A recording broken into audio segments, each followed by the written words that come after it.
श्री अर्जन विघ्नन के नाशक, विघ्नन के नाशक। हर गोबिंद सुख मत प्रकाशक।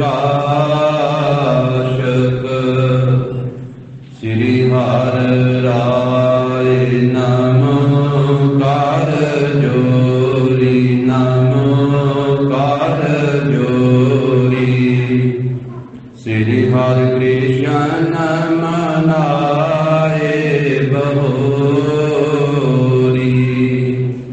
तेग बहादुर परम कृपाला, गुर परम कृपाला।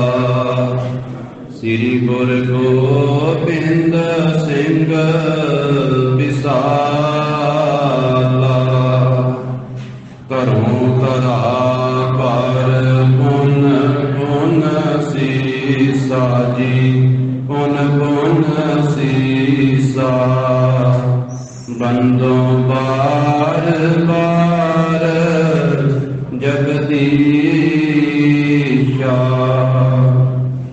जिसमें अमृत ज्ञान है, मानिक भगत वैराग। श्री गुरु ग्रंथ साहिब उदद, बंदों कर अनुराग।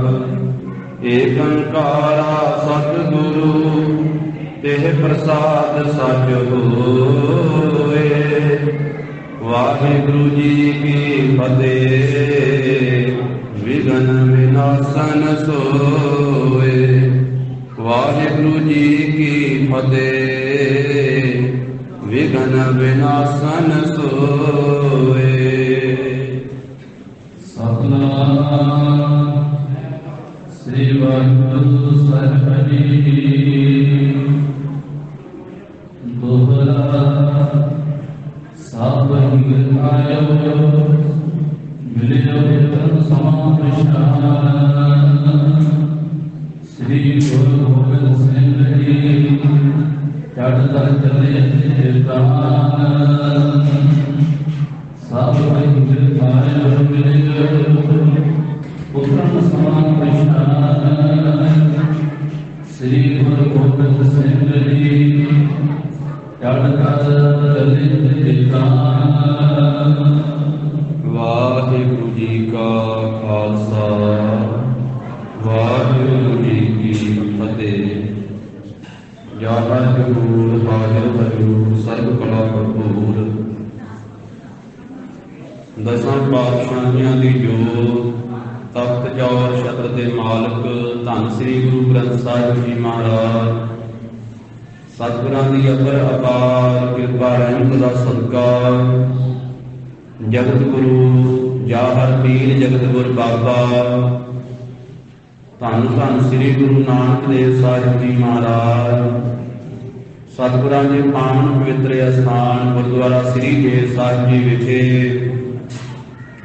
गुरु चरना की हाजरी भर रही, गुरु की साजी रवाजी हुई साध संगत जीओ। सतगुरां ने कृपा की है, अपने अमृतमयी दीदार बख्शिश किए हैं। सत संगत का अमोलक सुभागा समा गुरु की कृपा के नाल प्राप्त होया है। जिथे आप सरबत गुरु की संगतां सतगुरु जी के पावन दर्शन दीदार कर रहे हो, गुरु दरबार की हाजरी कर रहे हो, उसे बहुत ही सत्कारयोग महापुरख संत बाबा राम सिंह जी दमदमी टकसाल वाले महापुरख, जिन्होंने भी गुरु दरबार दीयां हाजरियां भरियां, सतगुरु जी को नमस्कार की, गुरु चरणों की हाजरी भरी है।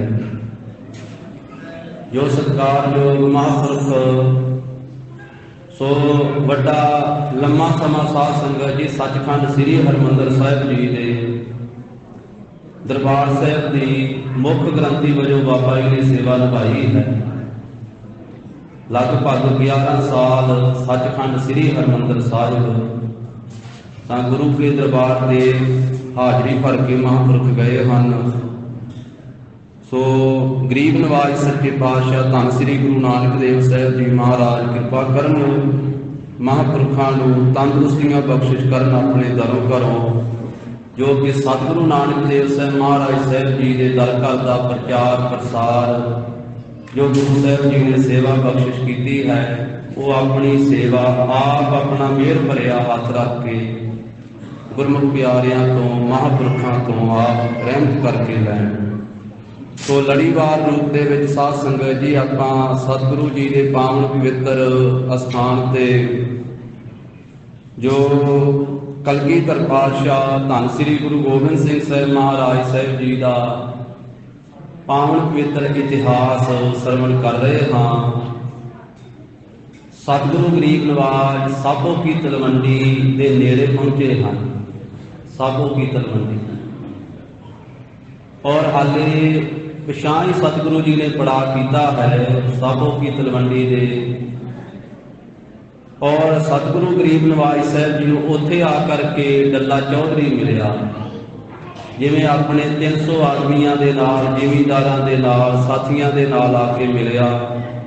ਸਤਿਗੁਰੂ ਗਰੀਬ ਨਵਾਜ ਸੱਚੇ ਪਾਤਸ਼ਾਹ ਜੀ ਨੂੰ ਜਿਉਂ ਆਇਆ ਆਖਿਆ, ਨਮਸਕਾਰ ਕੀਤੀ। ਫਿਰ ਇੱਥੋਂ ਇਹਨੇ ਬੇਨਤੀ ਕੀਤੀ ਕਿ ਮਹਾਰਾਜ ਸਾਹਿਬ ਆਪ ਕਿਰਪਾ ਕਰਕੇ ਅੱਗੇ ਕਿਲੇ ਵਿੱਚ ਚੱਲੋ।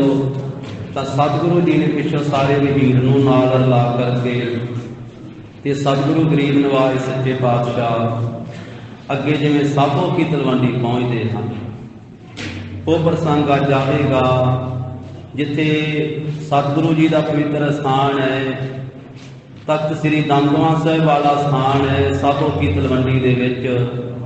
ਜਿਵੇਂ ਸਤਿਗੁਰੂ ਗਰੀਬ ਨਵਾਜ ਸਾਹਿਬ ਜੀ ਉਸ ਸਥਾਨ ਤੇ ਪਹੁੰਚਦੇ ਹਨ ਔਰ ਜਿੱਥੋਂ ਦਾ ਵੱਡਾ ਭਾਰੀ ਇਤਿਹਾਸ ਹੈ। ਫਿਰ ਆਪਾਂ ਅੱਗੇ ਪੜਾਂਗੇ ਸਾਧ ਸੰਗਤ ਜੀ। ਮਹਾਰਾਜ ਸਾਹਿਬ ਸੱਚੇ ਪਾਤਸ਼ਾਹ ਜੀ ਨੇ ਉਸੇ ਥਾਂ ਦੇ ਉੱਤੇ ਤਖਤ ਸ੍ਰੀ ਦਮਦਮਾ ਸਾਹਿਬ ਵਾਲੇ ਸਥਾਨ ਤੇ ਧੰਨ ਸ੍ਰੀ ਗੁਰੂ ਗੋਬਿੰਦ ਸਿੰਘ ਮਹਾਰਾਜ ਸਾਹਿਬ ਜੀ ਨੇ ਆਪਣੇ ਮੁਖਾਰ ਬਿੰਦ ਤੋਂ ਸਾਰੀ ਬਾਣੀ ਉਚਾਰਨ ਕਰਕੇ ਭਾਈ ਮਨੀ ਸਿੰਘ ਸਾਹਿਬ ਜੀ ਤੋਂ ਲਿਖਵਾਈ ਔਰ ਬਾਬਾ ਦੀਪ ਸਿੰਘ ਸਾਹਿਬ ਜੀ ਦੇ ਨਾਲ ਵਰਧਾਵੀ ਸਿੰਘ, ਜਿਨ੍ਹਾਂ ਨੇ ਗੁਰੂ ਕੀ ਰਸਨਾ ਤੋਂ, ਦਸ਼ਮੇਸ਼ ਪਾਤਸ਼ਾਹ ਜੀ ਦੀ ਰਸਨਾ ਤੋਂ ਸਾਰੀ ਬਾਣੀ ਦੀ ਕਥਾ ਸਰਵਣ ਕੀਤੀ, ਅਰਥ ਸੁਣੇ। ਔਰ ਉਸੇ ਥਾਂ ਤੋਂ ਮਹਾਰਾਜ ਸਾਹਿਬ ਜੀ ਨੇ ਇਹ ਕਿਰਪਾ ਦ੍ਰਿਸ਼ਟੀ ਕਰਕੇ 48 ਸਿੰਘਾਂ ਨੂੰ ਸੰਪੂਰਨ ਅਰਥ ਸੁਣਾਏ, ਸਾਰੀ ਬਾਣੀ ਲਿਖਾਈ, ਨਾਮੇ ਪਾਤਸ਼ਾਹ ਪਿਤਾ ਜੀ ਦੀ ਬਾਣੀ ਲਿਖਾਈ। ਤੇ ਉੱਥੋਂ ਹੀ ਸਾਧ ਸੰਗਤ ਜੀ ਫਿਰ ਬਾਬਾ ਦੀਪ ਸਿੰਘ ਸਾਹਿਬ ਜੀ ਤੇ ਭਾਈ ਮਨੀ ਸਿੰਘ ਸਾਹਿਬ ਜੀ, ਤਿੰਨਾਂ ਸਿੰਘਾਂ ਨੂੰ ਮਹਾਰਾਜ ਸਾਹਿਬ ਜੀ ਨੇ ਬਖਸ਼ਿਸ਼ਾਂ ਕਰਕੇ ਟਕਸਾਲਾਂ ਤੋਰੀਆਂ। ਦਮਦਮੀ ਟਕਸਾਲ ਦਾ ਜਿਹੜਾ ਮੁੱਢ ਹੈ ਉਹ ਤਖਤ ਸ੍ਰੀ ਦਮਦਮਾ ਸਾਹਿਬ ਹੈ। ਤਖਤ ਸ੍ਰੀ ਦਮਦਮਾ ਸਾਹਿਬ ਵਾਲੇ ਸਥਾਨ ਤੋਂ ਦਮਦਮੀ ਟਕਸਾਲ ਮਹਾਰਾਜ ਗੁਰੂ ਕਲਗੀਧਰ ਪਾਤਸ਼ਾਹ ਗਰੀਬ ਨਵਾਜ ਸਾਹਿਬ ਜੀ ਨੇ ਆਪ ਚਲਾਈ। ਇਹ ਬਚਨ ਕਹਿ ਸੀ ਕਿ ਸਿੰਘੋ, ਜਿਵੇਂ ਅਸੀਂ ਤੁਹਾਨੂੰ ਇਹ ਗੁਰਬਾਣੀ ਲਿਖਾਈ ਹੈ, ਗੁਰਬਾਣੀ ਦੇ ਅਰਥ ਪੜ੍ਹਾਏ ਹਨ, ਇਸੇ ਤਰ੍ਹਾਂ ਤੁਸੀਂ ਆਪਣੇ ਸਾਰੇ ਜੀਵਨ ਦੇ ਵਿੱਚ ਗੁਰਬਾਣੀ ਲਿਖਣ ਦੀ, ਗੁਰਬਾਣੀ ਦੀ ਕਥਾ ਕਰਨ ਦੀ ਤੇ ਗੁਰਬਾਣੀ ਦਾ ਪ੍ਰਚਾਰ ਪ੍ਰਸਾਰ ਕਰਨ ਦੀ ਸੇਵਾ ਆਪਣੇ ਜੀਵਨ ਵਿੱਚ ਨਿਭਾਉਣੀ ਹੈ। ਤੇ ਤੁਹਾਡੇ ਤੋਂ ਅਸੀਂ ਟਕਸਾਲਾਂ ਤੋਰੀਆਂ ਹਨ, ਇਹ ਅੱਗੇ ਤੋਰਨੀਆਂ ਹਨ। ਤਾਂ ਉਹ ਸਾਧ ਸੰਗਤ ਜੀ ਬਾਬਾ ਦੀਪ ਸਿੰਘ ਸਾਹਿਬ ਜੀ ਤੋਂ ਮਹਾਰਾਜ ਸਾਹਿਬ ਜੀ ਨੇ ਚਲਾਈ ਹੋਈ ਟਕਸਾਲ, ਸ਼ਹੀਦ ਭਾਈ ਮਨੀ ਸਿੰਘ ਸਾਹਿਬ ਜੀ ਤੋਂ ਚਲਾਈ ਹੋਈ ਟਕਸਾਲ, ਦੋਵੇਂ ਟਕਸਾਲਾਂ ਸੀਨਾ ਮਸੀਨਾ ਮਹਾਂਪੁਰਖਾਂ ਤੋਂ ਗੁਰੂ ਦੇ ਪੰਥ ਦੇ ਵਿੱਚ ਚੱਲੀਆਂ ਤੇ ਪ੍ਰਚਾਰ ਪ੍ਰਸਾਰ ਕਰ ਰਹੀਆਂ ਹਨ। ਤੋ ਗਰੀਬ ਨਵਾਜ ਸੱਚੇ ਪਾਤਸ਼ਾਹ ਮਹਾਰਾਜ ਗੁਰੂ ਕਲਗੀਧਰ ਪਾਤਸ਼ਾਹ ਧੰਨ ਸ੍ਰੀ ਗੁਰੂ ਗੋਬਿੰਦ ਸਿੰਘ ਸਾਹਿਬ ਸੱਚੇ ਪਾਤਸ਼ਾਹ ਜੀ, ਜਿਵੇਂ ਇਹ ਬਾਰ-ਬਾਰ ਜਿੱਥੇ ਪੜਾ ਕੀਤਾ ਸੀ, ਇੱਥੇ ਡੱਲੇ ਨੇ ਕੁਝ ਮਾਣ ਦੇ ਵਿੱਚ ਆ ਕੇ ਵੀ ਆਖਿਆ ਸੀ ਕਿ ਜੇ ਮੈਨੂੰ ਯਾਦ ਕਰ ਲੈਂਦੇ, ਮੈਂ ਆਪਣੀ ਫੌਜ ਲੈ ਕੇ ਆਉਂਦਾ ਤੇ ਇੰਨਾ ਸੰਕਟ ਨਹੀਂ ਸੀ ਬਣਨਾ। ਤੇ ਸਤਿਗੁਰੂ ਜੀ ਨੇ ਡੱਲੇ ਨੂੰ ਪਰਖਿਆ ਵੀ ਸੀ ਜਦੋਂ ਕਾਰੀਗਰ ਨੇ ਬੰਦੂਕ ਭੇਟ ਕੀਤੀ। ਉਹ ਪ੍ਰਸੰਗ ਆਪਾਂ ਪਿਛੇ ਸਰਵਣ ਕਰ ਚੁੱਕੇ ਹਾਂ। ਤੋ ਅੱਗੇ ਸਾਧ ਸੰਗਤ ਜੀ, ਜਿਸ ਪ੍ਰਕਾਰ ਦੇ ਨਾਲ ਗੁਰੂ ਕਲਗੀਧਰ ਪਾਤਸ਼ਾਹ ਮਹਾਰਾਜ ਸਾਹਿਬ ਜੀ ਆਪਣੇ ਸਾਰੇ ਦਲ ਵਜ਼ੀਰ ਨੂੰ ਨਾਲ ਲੈ ਕਰਕੇ, ਸਾਰੀਆਂ ਫੌਜਾਂ ਨੂੰ ਨਾਲ ਲੈ ਕਰਕੇ ਸਾਬੋ ਕੀ ਤਲਵੰਡੀ ਵੱਲ ਨੂੰ ਜਾਂਦੇ ਹਨ। ਇਹ ਪ੍ਰਸੰਗ ਆ ਰਿਹਾ ਹੈ। ਕਲਗੀਧਰ ਪਾਤਸ਼ਾਹ ਸ੍ਰੀ ਗੁਰੂ ਗੋਬਿੰਦ ਸਿੰਘ ਮਹਾਰਾਜ ਸਾਹਿਬ ਜੀ ਦਾ ਧਿਆਨ ਧਰਦਿਆਂ ਹੋਇਆਂ ਸ਼ਰਧਾ ਭਾਵਨਾ ਸਹਿਤ ਸਰਵਣ ਕਰੀਏ, ਉਚਾਰਨ ਕਰੋ ਜੀ। ਸਤਿਨਾਮ ਸ੍ਰੀ ਵਾਹਿਗੁਰੂ ਸਾਹਿਬ ਜੀ। ਦੋਹਰਾ ਸਭ ਹੀ ਰਖਾਇਓ, ਬਿਲੇ ਤਨ ਸਮਾ ਪਛਾਨ। सारा ही गुरु का वहीर, गुरु की फौज आ मिली है गुरु कलगीधर पातशाह जी नूं। और अगे जिवें जा करके उतारा करना है, वो उतरन का समा पछाण करके। श्री गुरु गोबिंद सिंह जी चढ़ कर चले निशान। ये तलवंडी तो पिछां ही पड़ा कीता सी ना, जिस थां ते डल्ला अपने 300 आदमियों के नाल जाके मिलिया सी। ਤੇ ਮਹਾਰਾਜ ਸਾਹਿਬ ਜੀ ਨੇ ਇੱਥੇ ਹੀ ਫਿਰ ਉਹ ਬੰਦੂਕ ਚਲਾਉਣ ਦਾ ਕੌਤਕ ਮਹਾਰਾਜ ਨੇ ਕੀਤਾ ਵੀ ਆਪਣੇ ਆਦਮੀ ਲਿਆ ਦੋ, ਕੱਢ ਕੇ ਪਰਖੀਏ, ਨਿਸ਼ਾਨਾ ਪਰਖਣਾ ਹੈ, ਬੰਦੂਕ ਪਰਖਣੀ ਹੈ ਵੀ ਕਿੰਨੀ ਕੁ ਮਾਰ ਕਰਦੀ ਹੈ। ਤੇ ਕੋਈ ਨਹੀਂ ਸੀ ਰਿਹਾ, 300 ਦਾ 300 ਹੀ ਚਲੇ ਗਿਆ ਸੀ, ਖਿਸਕ ਗਏ ਸੀ ਸਾਰੇ। ਫਿਰ ਰੰਗਰੇਟੇ ਗੁਰੂ ਕੇ ਸਿੱਖ ਭਾਈ ਵੀਰ ਸਿੰਘ, ਭਾਈ ਧੀਰ ਸਿੰਘ ਸਾਹਮਣੇ ਆਏ ਸੀ। ਅੱਧੀਆਂ ਕੁ ਦਸਤਾਰਾਂ ਸਜਾਈਆਂ ਸੀ, ਅੱਧੀਆਂ ਨਹੀਂ ਸੀ ਸਜਾਈਆਂ। ਤਾਂ ਮਹਾਰਾਜ ਨੇ ਆਖਿਆ ਸੀ ਦੋਵੇਂ ਖਲੋ ਜਾਓ ਸਾਹਮਣੇ, ਦੋਵਾਂ ਦੇ ਵਿੱਚ ਦੀ ਗੋਲੀ ਲਗਾ ਦਿੰਦੀ। ਸਾਹਮਣੇ ਖਲੋ ਗਏ ਸੀ ਤੇ ਮਹਾਰਾਜ ਨੇ ਤਾਂ ਨੂੰ ਕਰਕੇ ਨਾਲੀ ਦੁਨਾਲੀ ਬੰਦੂਕ ਦੀ ਤੇ ਗੋਲੀ ਚਲਾ ਦਿੱਤੀ ਸੀ ਉੱਪਰ ਨੂੰ। ਤੇ ਇਸ ਤਰ੍ਹਾਂ ਡੱਲੇ ਦੀ ਪਰਖ ਕੀਤੀ ਸੀ ਬਾਰ-ਬਾਰ। ਉੱਥੋਂ ਫਿਰ ਮਹਾਰਾਜ ਸਾਹਿਬ ਜੀ ਸਾਰੇ ਆਪਣੇ ਸਿੱਖਾਂ ਸੇਵਕਾਂ ਨੂੰ ਨਾਲ ਲੈ ਕਰਕੇ ਧੰਨ ਸ੍ਰੀ ਗੁਰੂ ਗੋਬਿੰਦ ਸਿੰਘ ਸਾਹਿਬ ਜੀ ਮਹਾਰਾਜ ਆਪਣੇ ਘੋੜੇ ਤੇ ਅਸਵਾਰ ਹੋ ਗਏ ਹਨ।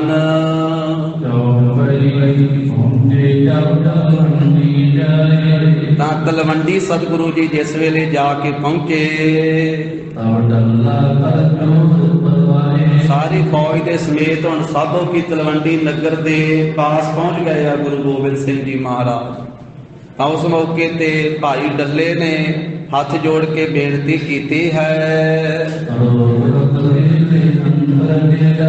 ਸਤਿਗੁਰੂ ਜੀ ਆਪ ਜੀ ਕਿਰਪਾ ਕਰੋ ਤੇ ਅੱਗੇ ਕਿਲੇ ਦੇ ਵਿੱਚ ਪੜਾ ਕਰੋ। ਮਹਾਰਾਜ ਆਪ ਜੀ ਕਿਰਪਾ ਕਰਕੇ ਕਿਲੇ ਦੇ ਵਿੱਚ ਡੇਰਾ ਕਰੋ। ਮਹਾਰਾਜ ਕਿਲੇ ਦੇ ਵਿੱਚ ਸਭ ਤਰ੍ਹਾਂ ਕਰਕੇ ਬਹੁਤਾ ਸੁੱਖ ਪ੍ਰਾਪਤ ਹੋਵੇਗਾ। ਕਲਗੀਧਰ ਪਾਤਸ਼ਾਹ ਕਹਿਣ ਲੱਗੇ, ਭਾਈ ਡੱਲੇ ਇਹ ਕਿਲੇ ਤੋਂ ਬਾਹਰ ਹੀ ਚੰਗਾ ਹੈ। ਮਹਾਰਾਜ ਕਹਿੰਦੇ ਹੁਣ ਕਿਲੇ ਵਿੱਚ ਵੜ ਕੇ ਕੀ ਕਰਨਾ, ਹੁਣ ਕਿਲੇ ਵਿੱਚ ਜਾ ਕੇ ਕੀ ਕਰਨਾ ਹੈ। ਹੁਣ ਕੋਈ ਸਾਨੂੰ ਜੰਗ ਕਰਨ ਦੀ ਆਸਾ ਨਹੀਂ ਹੈ, ਹੁਣ ਕੋਈ ਅਸੀਂ ਜੰਗ ਨਹੀਂ ਕਰਨਾ ਹੈ। ਹਾਂ ਹੁਣ ਅਸੀਂ ਤੁਰਕੇਸ਼ ਜਿਹੜਾ ਤੁਰਕਾਂ ਦਾ ਬਾਦਸ਼ਾਹ ਹੈ ਨਾ ਔਰੰਗਜ਼ੇਬ, ਉਹਦਾ ਖਾਤਮਾ ਕਰਨਾ ਹੈ। ਤੇ ਉਹਦਾ ਖਾਤਮਾ ਕਰਨ ਵਾਸਤੇ ਅਸੀਂ ਫਤਿਹ ਦੀ ਚਿੱਠੀ ਲਿਖ ਕੇ ਭੇਜ ਦਿੱਤੀ ਹੈ, ਜਫਰਨਾਮਾ ਲਿਖ ਕਰਕੇ ਭੇਜ ਦਿੱਤਾ ਹੈ। ਤਾਂ ਗਰੀਬ ਨਵਾਜ ਸੱਚੇ ਪਾਤਸ਼ਾਹ ਜੀ ਕਹਿਣ ਲੱਗੇ ਕਿ ਇੱਥੇ ਬਾਰ-ਬਾਰ ਹੀ ਠੀਕ ਹੈ, ਕਿਉਂਕਿ ਅੰਦਰ ਤਾਂ ਜੋ ਤੁਹਾਡਾ ਪਰਿਵਾਰ ਹੈ, ਇਸਤਰੀਆਂ ਹਨ, ਉਹਨਾਂ ਦਾ ਰਹਿਸ਼ੀ ਮਕਾਨ ਹੈ। ਤਾਂ ਗਰੀਬ ਨਵਾਜ ਕਹਿੰਦੇ ਇਸ ਕਰਕੇ ਵੀ ਅੱਗੇ ਜਾਣਾ ਜਿਹੜਾ ਇਹ ਅਸਮੰਜਸ ਹੈ, ਅਣਬਣ ਹੈ। ਅੱਗੇ ਜਾਣਾ ਇਹ ਅਣਬਣ ਹੈ, ਇਸ ਕਰਕੇ ਬਾਹਰ ਹੀ ਪੜਾ ਠੀਕ ਹੈ ਵੀ ਇਸ ਥਾਂ ਤੇ ਕਿਲੇ ਤੋਂ ਬਾਹਰ ਨਗਰ ਦੇ ਵਿੱਚ ਹੀ ਠੀਕ ਹੈ। ਸਤਿਗੁਰੂ ਗਰੀਬ ਨਵਾਜ ਸਾਹਿਬ ਜੀ ਦਾ ਬਚਨ ਸੁਣ ਕਰਕੇ ਤੇ ਫਿਰ ਦੱਲੇ ਚੌਧਰੀ ਨੇ ਬੇਨਤੀ ਕੀਤੀ ਹੈ, ਮਹਾਰਾਜ ਜੇ ਮਾਈਆਂ ਬੀਬੀਆਂ ਕਰਕੇ ਜਨਾਨੀਆਂ ਕਰਕੇ ਨਹੀਂ ਜਾਂਦੇ ਹੋ ਆਪ, ਇਹ ਅੱਗੇ ਰਹਿائش ਹੈ ਕਿ ਡੱਲੇ ਦੇ ਘਰ ਵਾਲੀ ਤੇ ਹੋਰ ਇਸੇ ਤਰ੍ਹਾਂ ਪਰਿਵਾਰ ਵੀ ਜੇ ਆਪ ਜੀ ਇਹ ਬੀਬੀਆਂ ਕਰਕੇ ਅੰਦਰ ਨਹੀਂ ਜਾਂਦੇ ਹੋ ਤੇ ਉਹਨਾਂ ਦੀ ਰਹਿائش ਇੱਕ ਪਾਸੇ ਕਰ ਦਿੰਦੇ। ਇੱਕ ਪਾਸੇ ਮਹਾਰਾਜ ਇੱਕ ਘਰ ਵਿੱਚ ਰਹਿਣਗੀਆਂ ਸਭ ਮਾਈਆਂ, ਬਾਕੀ ਸਾਰੇ ਮਹਾਰਾਜ ਜਿੰਨੇ ਮਕਾਨ ਹਨ ਉਹ ਸਾਰੇ ਖਾਲੀ ਕਰ ਦਿੱਤੇ ਜਾਣਗੇ ਆਪ ਜੀ ਦੀ ਸੇਵਾ ਵਿੱਚ। ਮਹਾਰਾਜ ਸਾਰੀ ਸਾਂਭ ਸੰਭਾਲ ਜਿਹੜੀ ਹੈ ਉਹ ਅੰਦਰ ਹੋਵੇਗੀ। ਇਸ ਕਰਕੇ ਆਪ ਜੀ ਕਿਲੇ ਦੇ ਅੰਦਰ ਹੀ ਉਤਾਰਾ ਕਰੋ, ਕਿਲੇ ਦੇ ਅੰਦਰ ਹੀ ਆਪ ਜੀ ਆਪਣਾ ਪੜਾਓ ਕਰਨਾ ਕਰੋ। ਤੇ ਮਹਾਰਾਜ ਨਹੀਂ ਤਾਂ ਜਿੰਨੀਆਂ ਜਨਾਨੀਆਂ ਹਨ ਉਹ ਸਾਰੀਆਂ ਹੀ ਮਹਾਰਾਜ ਕਿਲੇ ਤੋਂ ਸਾਰਿਆਂ ਨੂੰ ਬਾਹਰ ਹੀ ਕਰ ਦਿੰਦੇ। ਨਗਰ ਦੇ ਵਿੱਚ ਕਿਸੇ ਘਰ ਵਿੱਚ ਮਹਾਰਾਜ ਸਾਰੀਆਂ ਮਾਈਆਂ ਬੀਬੀਆਂ ਦਾ ਜੋ ਨਿਵਾਸ ਉਹ ਕਰਵਾ ਦਿੱਤਾ ਜਾਵੇਗਾ। ਮਹਾਰਾਜ ਇਹ ਜਿੰਨੇ ਵੀ ਮਕਾਨ ਹਨ ਮੇਰੇ ਪਾਸ ਇਹ ਸਾਰੇ ਆਪ ਜੀ ਦੇ ਹੀ ਹਨ। ਆਪ ਜੀ ਸੱਚੇ ਪਾਤਸ਼ਾਹ ਆਪਣੇ ਹੀ ਜਾਣੋ, ਸਭ ਕੁਝ ਆਪ ਜੀ ਦਾ ਹੀ ਦਿੱਤਾ ਹੋਇਆ ਹੈ। ਮਹਾਰਾਜ ਅਨੇਕਾਂ ਸੁੱਖਾਂ ਨੂੰ ਇੱਥੇ ਪ੍ਰਾਪਤ ਕਰਨਾ ਕਰੋ। ਆਪ ਸੁੱਖ ਦੇ ਸਹਿਤ ਵਸੋ।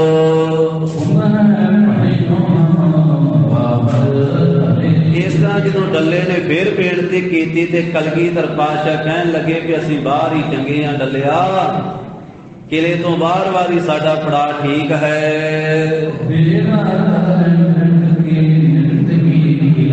ਹਾਂ ਜੇ ਤੂੰ ਕਹਿਣਾ ਵਾ ਤੇ ਕਿਲੇ ਦੇ ਵਿੱਚ ਨਹੀਂ, ਕਿਲੇ ਦੇ ਬਾਹਰ ਨੇੜੇ ਹੀ ਡੇਰਾ ਕਰਦੇ ਹਾਂ। ਇਹ ਭਾਈ ਡੱਲੇ ਤੇਰਾ ਜਿਹੜਾ ਪ੍ਰੇਮ ਉਹ ਭਲੀ ਪ੍ਰਕਾਰ ਅਸੀਂ ਜਾਣਿਆ। ਤੂੰ ਸਾਡੇ ਨਾਲ ਪ੍ਰੇਮ ਕੀਤਾ ਹੈ, ਭਾਵਨਾ ਕੀਤੀ ਹੈ ਤੇ ਅਸੀਂ ਕਿਲੇ ਦੇ ਬਾਹਰ ਹੀ ਇੱਥੇ ਪੜਾ ਰੱਖਦੇ ਹਾਂ। ਜਿਵੇਂ ਅੰਦਰ ਰਹਿਣਾ ਹੈ ਉਸੇ ਤਰ੍ਹਾਂ ਹੀ ਬਾਹਰ ਮਾਰੇ ਕਹਿੰਦੇ ਸਾਨੂੰ ਚੰਗਾ ਲੱਗਦਾ ਹੈ। ਇਸ ਤਰ੍ਹਾਂ ਸਤਿਗੁਰੂ ਜੀ ਨੇ ਕਹਿ ਕਰਕੇ ਡੱਲੇ ਨੂੰ ਤੇ ਫਿਰ ਬਾਹਰ ਹੀ ਕਿਲੇ ਦੇ ਡੇਰਾ ਕਰ ਲਿਆ, ਪੜਾ ਕਰ ਲਿਆ ਹੈ। ਜੋ ਇਹ ਸਾਬੋ ਕੀ ਤਲਵੰਡੀ ਦੇ ਡੱਲੇ ਚੌਧਰੀ ਦਾ ਕਿਲਾ ਸੀ ਨਾ, ਉਸ ਕਿਲੇ ਦੇ ਬਾਰ-ਬਾਰ ਸਤਿਗੁਰੂ ਜੀ ਨੇ ਪੜਾਓ ਕੀਤਾ ਹੈ। ਤੇ ਜਿਹੜੀ ਕਿਲੇ ਦੀ ਕੰਧ ਸੀ ਨਾ ਸਾਧ ਸੰਗਤ ਜੀ, ਉਹ ਕਿਲੇ ਦੀ ਕੰਧ ਦੇ ਬਾਰ-ਬਾਰ ਨੇੜੇ ਘੋੜੇ ਸਾਰੇ ਬੰਨ੍ਹ ਦਿੱਤੇ ਗਏ। ਘੋੜੇ ਇੱਕ ਲਾਈਨ ਵਿੱਚ ਲਾ ਦਿੱਤੇ ਤੇ ਕਿਲੇ ਦੇ ਬਾਹਰ ਹੀ ਉੱਥੇ ਫਿਰ ਗੁਰੂ ਕੀ ਫੌਜ ਨੇ, ਗੁਰੂ ਕੇ ਸਿੱਖਾਂ ਨੇ ਤੰਬੂ ਧਾਣ ਦਿੱਤੇ।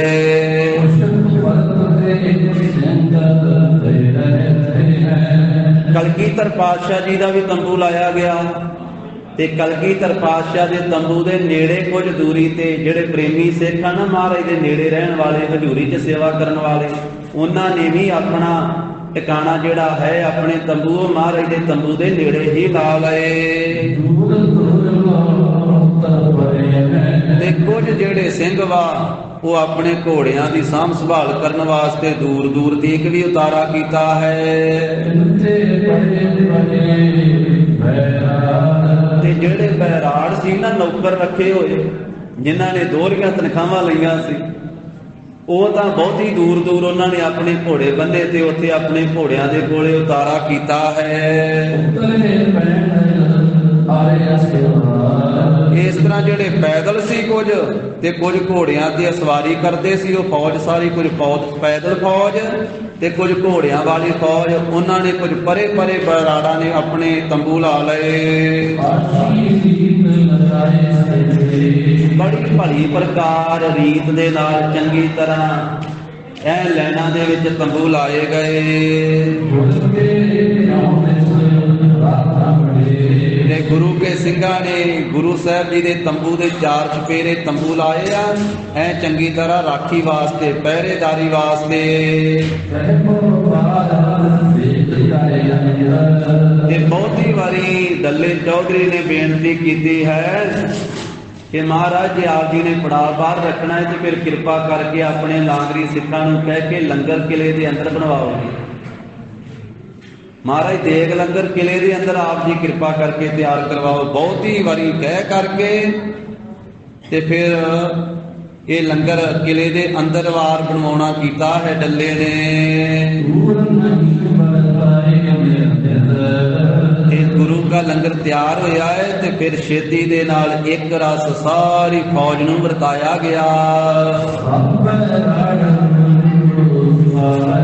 जिन्ने नौकर रखे हुए बैराड़ सिख वा ना, वो रोज महाराज साहब जी के पासों जो उन्हां दी माया बनती है वो प्राप्त करी जाते हैं हुण इन्हां दिनां विच, अथवा रोज वो सुखियां रस्तां भी प्राप्त करते हैं।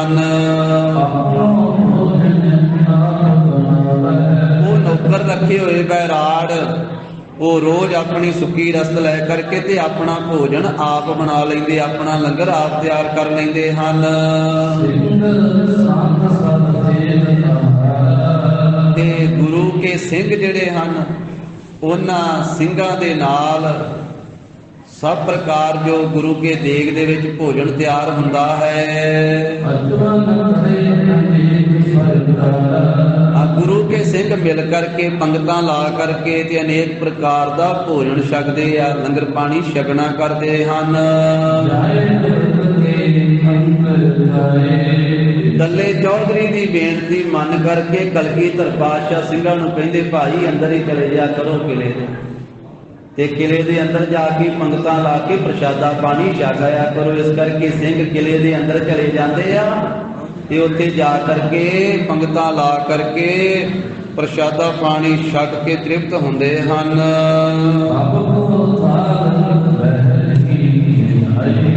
ते कलगीधर पातशाह श्री गुरु गोबिंद सिंह महाराज वास्ते गुरु के प्यारे सिंह प्रशादे का थाला तैयार करके लंगर दे विचों ते बाहर ही लैके आ जाते जिथे महाराज साहब का आसन लाया।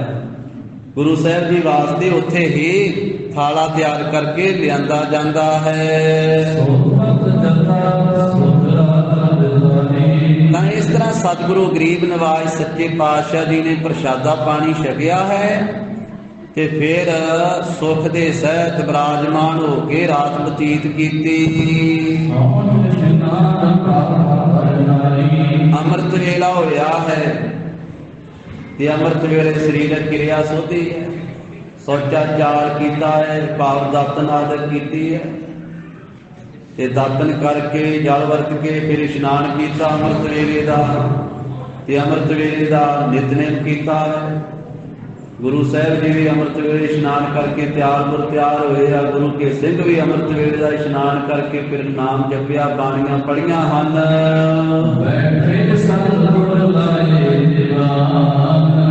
इस तरह फिर कलगीधर पातशाह जी ने दीवान सजाया। दीवान गुरु का सज गया है ते कलगीधर पातशाह सोभनीक होकर के बैठे दीवान दे विच। ते गुरु के रबाबी सिख कीर्तन गाउंदे हन, कीर्तन करदे। रबाबी रबाबी उहनूं कहिंदे आ साध संगत जी जिहड़ा रबाब नाल कीर्तन करे, रबाब नाल कीर्तन। और इस धरती तो महाराज साहब जी ने कीर्तन की आरंभता की। सुल्तानपुर लोधी की धरती तो इत्थे ही सब तो पहली बार भाई मरदाना जी ने रबाब वजाई है। या नेड़े पैंदा भरोआणा नगर, भरोआणे नगर दे विचों भाई साहब भाई करंदा जी के पासों भाई मरदाना जी रबाब लै करके आए थे, जिथे गुरुद्वारा श्री रबाबसर साहब शोभा पाउंदा। उस स्थान तो भाई मरदाना जी भाई करंदा जी भी नाल ही लैके आए थे। इत्थों तक महाराज दे नाल ही आए थे। उन्होंने आके रबाब भेंट की सी ते महाराज साहब की हजूरी में सब तो पहला भाई मरदाना जी ने रबाब इत्थे वजाए सी। इस करके उस कीर्तनीए नूं रबाबी कहा जाता है जिहड़ा रबाब नाल कीर्तन करता है। उंज तां कई साज वा कीर्तन करन वास्ते, अजकल के समय में ज़्यादा प्रचलित हारमोनीयम वाजा, पर सब तो पहला साज है गुरु घर का। जे कोई पूछे भी गुरसिखो सब तो पहला गुरु घर का साज किहड़ा जिहदे नाल कीर्तन सब तो पहला गुरु घर विच होया, ते सब तो पहला गुरु घर के कीर्तन का साज रबाब है। साध संगत धन गुरु नानक देव साहब महाराज साहब ने आप बाणी उचारण की ते आप कीर्तन भी किया ते अपने साथी भाई साहब भाई मरदाना जी के कोलों भी कीर्तन करवाया। ਭਾਈ ਬਾਲਾ ਜੀ ਮਹਾਰਾਜ ਸਾਹਿਬ ਦੇ ਚੌਰ ਕਰਨ ਦੀ ਸੇਵਾ ਕਰਦੇ ਤੇ ਭਾਈ ਮਰਦਾਨਾ ਜੀ ਰਬਾਬ ਵਜਾਉਣ ਦੀ ਸੇਵਾ ਕਰਦੇ। ਤੇ ਸਤਿਗੁਰੂ ਨਾਨਕ ਦੇਵ ਸਾਹਿਬ ਆਪ ਆਪਣੀ ਰਚਨਾ ਤੋਂ ਬਾਣੀ ਉਚਾਰਨ ਕਰਕੇ ਕੀਰਤਨ ਆਪ ਵੀ ਕਰਿਆ ਕਰਦੇ। ਕਦੇ ਕਦੇ ਜਦੋਂ ਹੁਕਮ ਕਰਦੇ ਕਿ ਮਰਦਾਨਿਆਂ ਕੀਰਤਨ ਸੁਣਾ, ਭਾਈ ਮਰਦਾਨਿਆਂ ਕੀਰਤਨ ਸੁਣਾ, ਫਿਰ ਭਾਈ ਮਰਦਾਨਾ ਜੀ ਵੀ ਕੀਰਤਨ ਸੁਣਾਉਂਦੇ। ਤਾਂ ਰਬਾਬ ਗੁਰੂ ਸਾਹਿਬ ਜੀ ਨੇ ਬਖਸ਼ਿਸ਼ ਕੀਤੀ ਹੈ ਤੇ ਵਿਰਲੇ ਵਿਰਲੇ ਗੁਰਸਿੱਖ ਰਬਾਬੀ ਹਨ ਪੰਥ ਦੇ ਵਿੱਚ ਜਿਹੜੇ ਰਬਾਬ ਨਾਲ ਕੀਰਤਨ ਕਰਦੇ ਆ।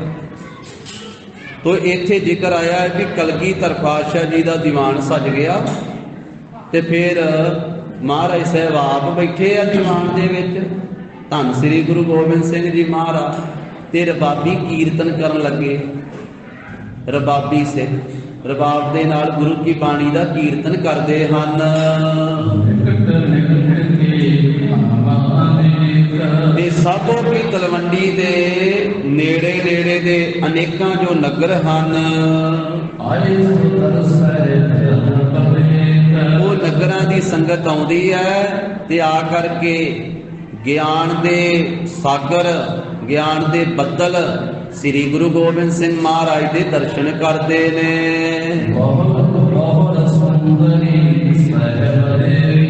ਔਰ ਇੱਥੇ ਹੀ ਸਾਧ ਸੰਗਤ ਜੀ ਸਾਬੋ ਕੀ ਤਲਵੰਡੀ, ਫਿਰ ਗੁਰੂ ਕੇ ਮਹਿਲ, ਗੁਰੂ ਕੀਆਂ ਧਰਮ ਪਤਨੀਆਂ ਤੇ ਸਾਡੇ ਸਤਿਕਾਰਯੋਗ ਪੂਜਨੀਕ ਮਾਤਾ ਜੀ, ਮਾਤਾ ਸੁੰਦਰੀ ਜੀ ਤੇ ਮਾਤਾ ਸਾਹਿਬ ਕੌਰ ਜੀ, ਮਾਤਾ ਸੁੰਦਰ ਕੌਰ ਜੀ, ਮਾਤਾ ਸਾਹਿਬ ਦੇਵ ਕੌਰ ਜੀ, ਦੋਨੋਂ ਮਾਤਾਵਾਂ ਗੁਰੂ ਕੀਆਂ ਧਰਮ ਪਤਨੀਆਂ।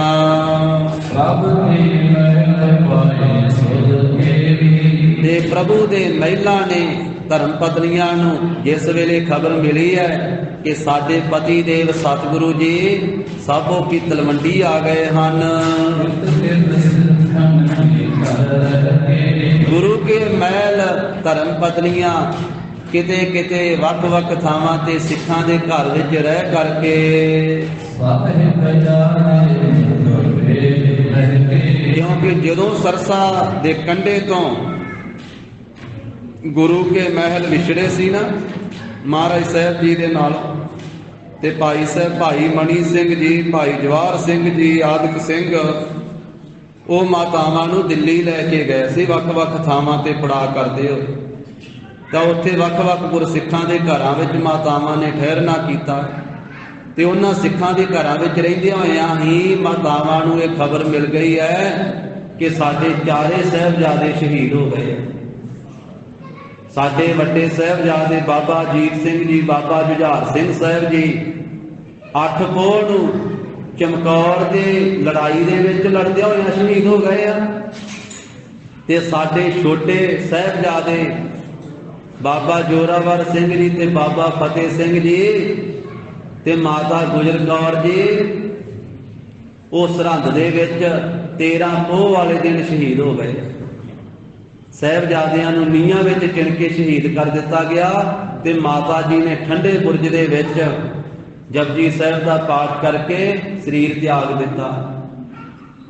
ਇਹ ਖਬਰ ਮਾਤਾਵਾਂ ਨੂੰ ਗੁਰਸਿੱਖਾਂ ਦੇ ਘਰਾਂ ਵਿੱਚ ਹੀ ਪ੍ਰਾਪਤ ਹੋ ਗਈ। ਜਿਵੇਂ ਜਿਵੇਂ ਇਹ ਖਬਰਾਂ ਮਿਲੀਆਂ ਗੁਰੂ ਕੇ ਧਰਮ ਪਤਨੀਆਂ ਨੂੰ ਤੇ ਉਹ ਖਬਰ ਸੁਣ ਸੁਣ ਕੇ ਬਹੁਤ ਦੁੱਖ ਪਾਇਆ ਹੈ, ਕਿਉਂਕਿ ਪ੍ਰੇਮ ਤਾਂ ਹੈ ਨਾ, ਇਸ ਕਰਕੇ ਇਹ ਹਿਰਦੇ ਦੇ ਵਿੱਚ ਵੈਰਾਗ ਧਾਰਨ ਕਰਕੇ ਨੇਤਰਾਂ ਵਿੱਚੋਂ ਜਲ ਵਗਿਆ ਹੈ। ਤੇ ਜਦੋਂ ਧੰਨ ਸ੍ਰੀ ਗੁਰੂ ਗੋਬਿੰਦ ਸਿੰਘ ਸਾਹਿਬ ਜੀ ਮਹਾਰਾਜ ਸਾਬੋ ਕੀ ਤਲਵੰਡੀ ਵਾਲੇ ਅਸਥਾਨ ਤੇ ਆ ਕੇ ਠਹਿਰੇ ਹਨ,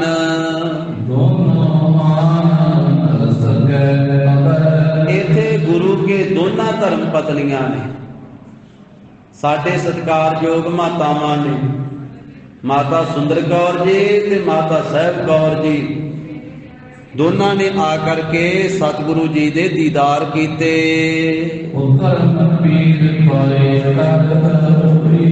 ਧੰਨ ਮਾਤਾ ਸੁੰਦਰ ਕੌਰ ਜੀ ਆਪਣੇ ਪੁੱਤਰਾਂ ਦੀ ਪੀੜ ਨੂੰ ਪਾ ਕੇ, ਪੁੱਤਰਾਂ ਦੇ ਵਿਛੋੜੇ ਦੇ ਦੁੱਖ ਨੂੰ पा करके वैराग कीता है।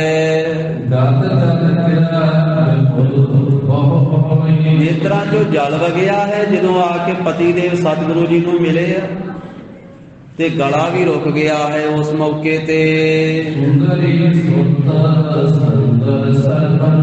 क्योंकि माता सुंदर कौर जी का जो साहिबजादा है ना, सोहने अंगां वाला सोहना साहिबजादा, वो है सब तो वड्डा साहिबजादा। धन धन बाबा अजीत सिंह साहिब जी।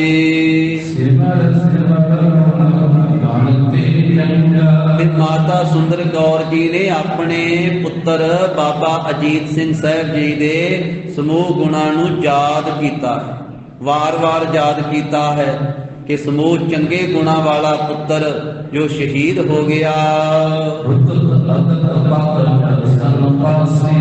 ते पति देव सतगुरु श्री गुरु गोबिंद सिंह महाराज के चरनां दे पास बैठ के बहुत उस वेले माता जी ने बैराग धारिया। बहुत ही शोक दे सहित माता जी होए हन।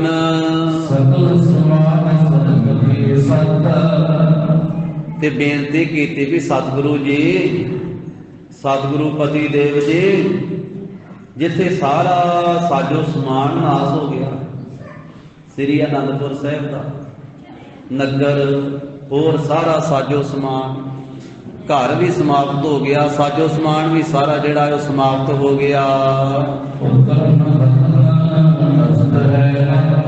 ते पुत्र भी शहीद हो गए, पुत्रां दी शहीदी हो गई। हे मालिक सतगुरु जी, ये किड्डा वड्डा कष्ट है।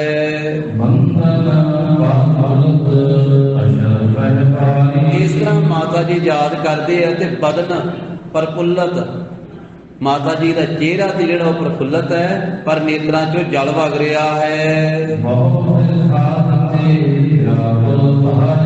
ते भारी व्याकुल होए हन माता जी।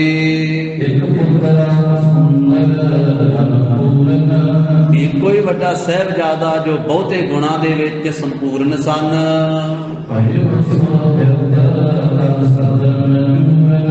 ते बहुते शत्रुआं नूं मारदिआं होइआं ते साहिबजादा जंग दे मैदान दे विच शहीदी पा गए। कवि जी कहते आ कि वो माता किवें धीरज पावे, जिसका ये अपने वालों कह रहे कवि जी कि जिस माता का इको ही पुत्र से अजीत सिंह, ते वो भी है चढ़ती जवानी वाला ते जंग विच शहीद हो गया, ते वो माता नूं हुण खबर मिली है। ते माता ने वेखो जे संसारी तौर पर वेखीए ते शहीद होने तो बाद ना साहिबजादे दे माता ने उस वेले हाजरी भरी है ते ना पिता ने।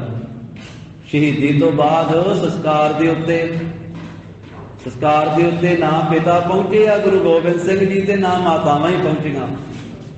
ते वो मां जी का इको ही पुत्र सी, माता सुंदर कौर जी का इको ही पुत्र सी। कवि जी अपने वालों इत्थे जिक्र कर रहे, कहते जिस माता का इको ही पुत्र सी बाबा अजीत सिंह साहिब, चढ़ती जवानी, किन्ना सोहना सुनखा, ते वो शहीदी पा गए। इस करके माता जी किवें धीरज करन।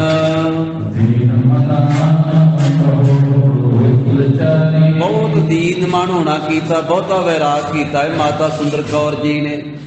उन चौं ही साहिबजादियां नूं याद कीता। ये वड्डे साहिबजादे माता सुंदर कौर जी दे से, ते तीन साहिबजादे बाबा जुझार सिंह जी, बाबा जोरावर सिंह जी ते बाबा फतेह सिंह जी, ये माता अजीत कौर जी दे सन। माता अजीत कौर जी की पवित्र कुख तो जो माता अजीत कौर जी आनंदपुर साहिब ही उन्होंने सचखंड बयाना किया।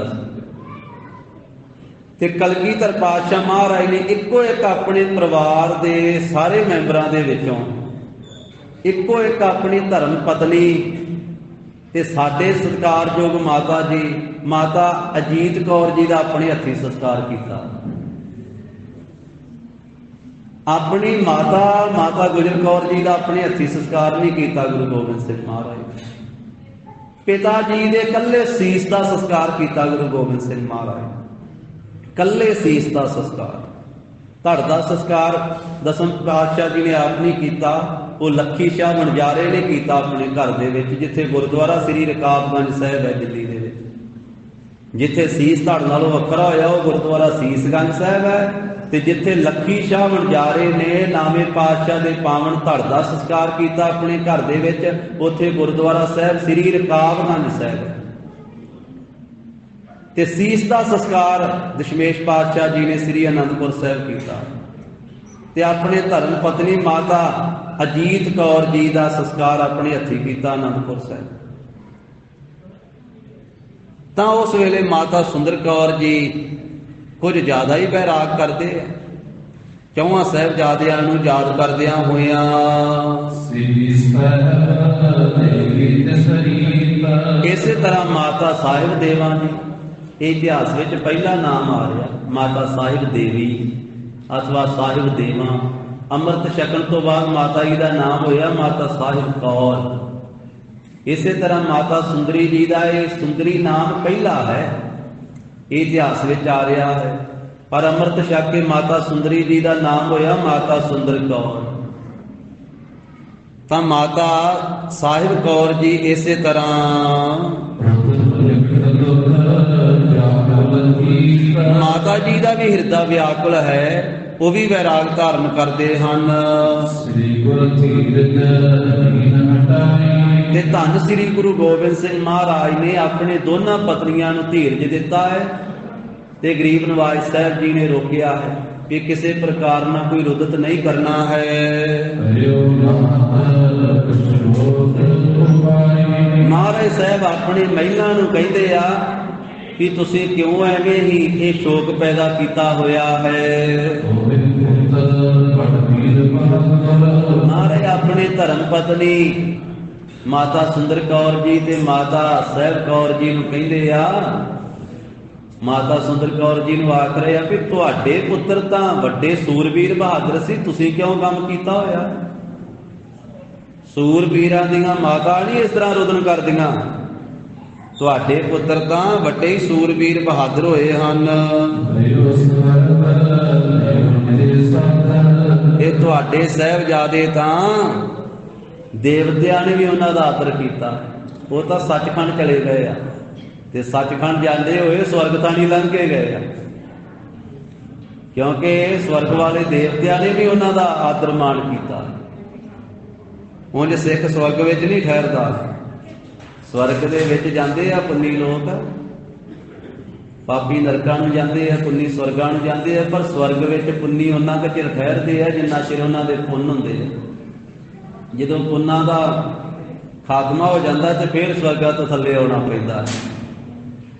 ਇਸ ਕਰਕੇ ਜਿਵੇਂ ਭਗਤਾਂ ਨੇ ਆਖਿਆ ਸਾਡੀ ਮੰਜ਼ਿਲ ਸਵਰਗ ਨਹੀਂ, ਨਰਕਾਂ ਦਾ ਸਾਨੂੰ ਡਰ ਨਹੀਂ ਤੇ ਸਵਰਗਾਂ ਦੀ ਸਾਨੂੰ ਇੱਛਾ ਨਹੀਂ। ਸੁਰਗ ਬਾਸ ਨਾ ਬਾਸ਼ੀਆ ਦਰਿਆ ਨਾ ਨਰਕ ਨਿਵਾਸ, ਹੋਣਾ ਹੈ ਸੋ ਹੋਈ ਹੈ ਮਨਹਿ ਨਾ ਕੀਜੈ ਆਸ। ਗੁਰਸਿੱਖ ਤਾਂ ਗੁਰਪੁਰੀ ਵਿੱਚ ਜਾਂਦਾ ਹੈ, ਗੁਰਸਿੱਖ ਤਾਂ ਸੱਚਖੰਡ ਵਾਸੀ ਹੁੰਦਾ ਹੈ।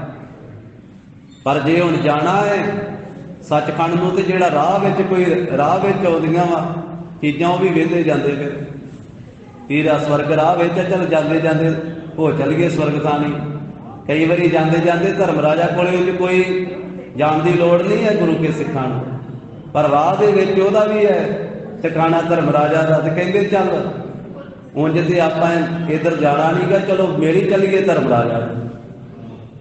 ਉਤਰਾ ਜਾਂਦਿਆਂ ਆ ਵੀ ਫਤਿਹ ਗਜਾ ਚੱਲ ਗਏ, ਗੁਰੂ ਕੀ ਫਤਿਹ ਬੁਲਾ ਚੱਲ ਗਏ ਧਰਮ ਰਾਜੇ ਨੂੰ ਵੀ, ਤੇ ਚਲੇ ਜਾਂਦੇ ਆ। ਪਰ ਧਰਮ ਰਾਜਾ ਦਾ ਕੋਈ ਜ਼ੋਰ ਨਹੀਂ ਹੈ ਉਹਨਾਂ ਉੱਤੇ ਜਿਹੜੇ ਗੁਰੂ ਕੀ ਸਿੱਖਿਆ ਤੇ ਪੂਰੇ ਚੱਲਦੇ ਆ, ਉਹਨਾਂ ਦਾ ਆਦਰ ਕਰਦਾ, ਮਾਣ ਸਨਮਾਨ ਕਰਦਾ ਹੈ। ਬਾਣੀ ਨੇ ਆਖਿਆ, ਦੋਵੇਂ ਸ਼ਲੋਕ ਇਕੱਠੇ ਹੀ ਆ ਪੰਜਵੇਂ ਪਾਤਸ਼ਾਹ ਦੇ ਵਾਰਾਂ ਦੇ ਵਧੀਕ ਵਿੱਚ।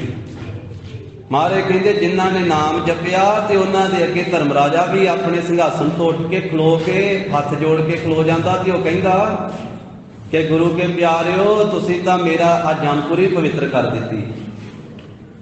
ਇੱਥੇ ਤਾਂ ਪਾਪੀ ਆਉਂਦੇ ਜਾਂ ਪੁੰਨੀ ਆਉਂਦੇ, ਅੱਜ ਨਿਸ਼ਕਾਮੀ ਆਏ, ਅੱਜ ਨਾਮ ਜਪਣ ਵਾਲੇ ਆਏ, ਬੰਦਗੀ ਕਰਨ ਵਾਲੇ ਆਏ, ਸਿਮਰਨ ਵਾਲੇ ਆਏ। ਤੁਹਾਡੇ ਆਉਣ ਕਰਕੇ ਤੇ ਆ ਮੇਰਾ ਘਰ ਹੀ ਪਵਿੱਤਰ ਹੋ ਗਿਆ।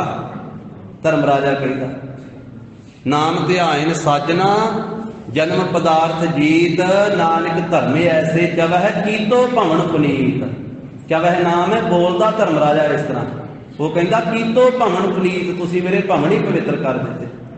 ਤੇ ਜਿਹੜੇ ਪਾਪੀ ਆ ਉਹਨਾਂ ਦੇ ਬਾਰੇ ਵੀ ਨਾਲ ਹੀ ਪੰਜਵੇਂ ਪਾਤਸ਼ਾਹ ਨੇ ਵਿਚਾਰਿਆ, ਪਾਪੀ ਕਰਮ ਕਮਾਉਂਦੇ ਕਰਦੇ ਹਾਏ ਹਾਏ, ਨਾਨਕ ਜਿਉਂ ਮਥਨ ਮਧਾਣੀਆਂ ਤਿਉਂ ਮਥੇ ਧਰਮ ਰਾਏ।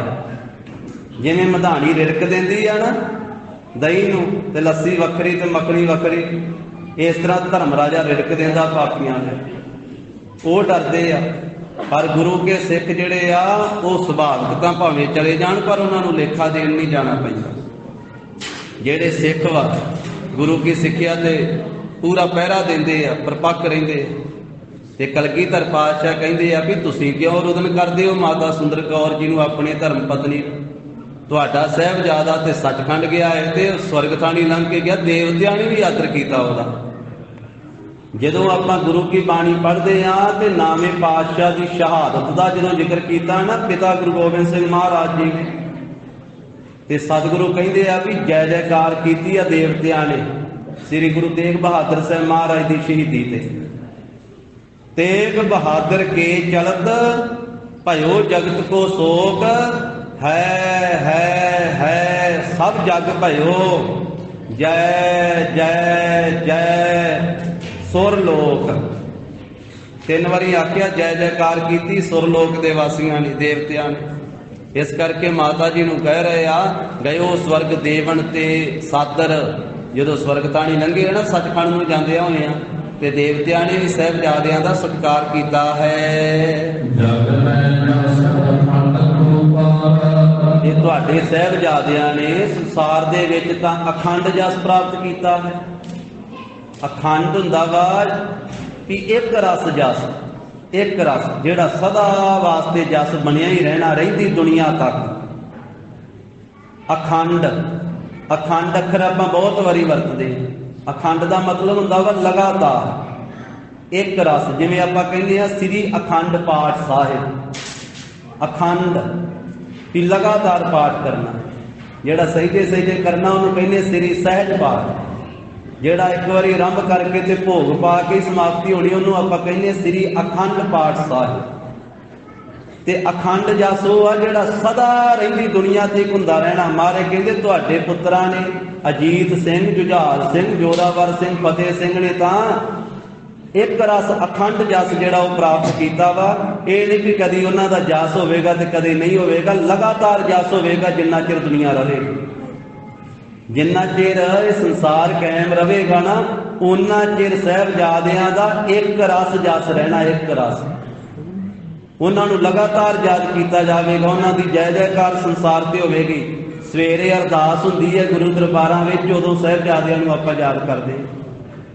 ਸ਼ਾਮੀ ਅਰਦਾਸ ਹੁੰਦੀ ਹੈ, ਦੁਪਹਿਰੇ ਅਰਦਾਸ ਹੁੰਦੀ ਹੈ। ਇੱਕ ਦਿਨ ਵਿੱਚ ਹੀ ਕਿੰਨੀ ਕਿੰਨੀ ਵਾਰੀ ਸਾਹਿਬਜ਼ਾਦਿਆਂ ਨੂੰ ਯਾਦ ਕਰਦੇ। ਜਦੋਂ ਆਪਾਂ ਅਰਦਾਸ ਕਰਦੇ ਹਾਂ ਤੇ ਪੜ੍ਹਦੇ ਹਾਂ ਪੰਜਾਂ ਪਿਆਰਿਆਂ, ਚੌਹਾਂ ਸਾਹਿਬਜ਼ਾਦਿਆਂ, 40 ਮੁਕਤਿਆਂ, ਹੱਠੀਆਂ ਜਪੀਆਂ ਤਪੀਆਂ, ਜਿਨ੍ਹਾਂ ਨਾਮ ਜਪਿਆ ਵੰਡ ਕੇ ਛਕਿਆ, ਦੇਗ ਚਲਾਈ ਤੇਗ ਵਾਹੀ, ਦੇਖ ਕੇ ਅਣਡਿੱਠ ਕੀਤਾ। ਤਿੰਨਾਂ ਪਿਆਰਿਆਂ ਸਤਿਆਰਿਆਂ ਦੀ ਕਮਾਈ ਦਾ ਧਿਆਨ ਧਰ ਕੇ ਖਾਲਸਾ ਜੀ ਸਾਹਿਬ ਬੋਲੋ ਜੀ ਵਾਹਿਗੁਰੂ ਵਾਹਿਗੁਰੂ। ਤਾਂ ਇਹ ਇੱਕ ਰਸ ਜਸ ਹੈ। ਤੇ ਸਾਹਿਬਜ਼ਾਦਿਆਂ ਦੀਆਂ ਵਾਰਾਂ ਗਾਈਆਂ ਜਾਂਦੀਆਂ ਹਨ, ਵਾਰਾਂ ਬਹਾਦਰੀ ਦੀਆਂ ਵਾਰਾਂ। ਤਾਂ ਮਹਾਰਾਜ ਕਹਿੰਦੇ ਤੁਹਾਡੇ ਪੁੱਤਰਾਂ ਨੇ ਤਾਂ ਅਖੰਡ ਜਸ ਪ੍ਰਾਪਤ ਕੀਤਾ ਸੰਸਾਰ ਦੇ ਵਿੱਚ।